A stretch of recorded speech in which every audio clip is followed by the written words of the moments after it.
The spiritual danger of lust. Introduction. The whisper that consumes lust is not just a fleeting thought. It is a fire that once kindled refuses to be satisfied. It promises pleasure but delivers chains. It disguises itself as desire but becomes an unquenchable thirst. Lust is a spiritual disease, one that eats away at the soul little by little until nothing is left but emptiness. Tonight we uncover the truth.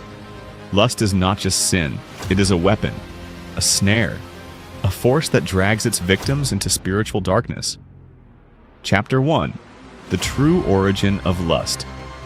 Where does lust come from? Many believe it is simply human nature, but the Bible tells us otherwise.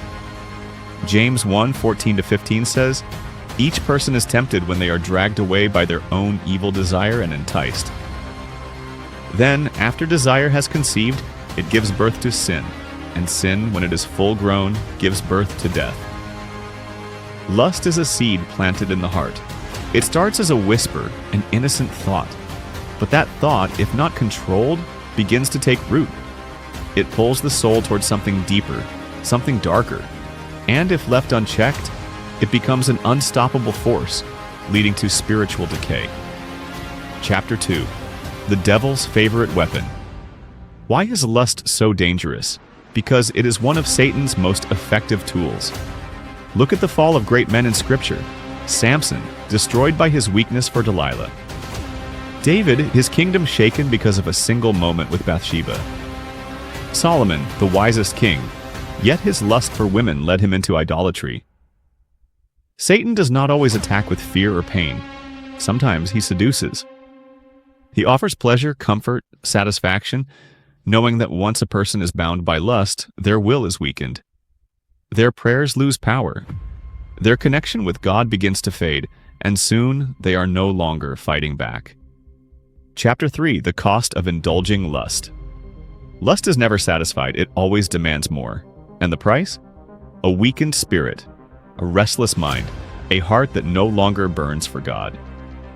1 Corinthians 6:18 warns, "Flee from sexual immorality."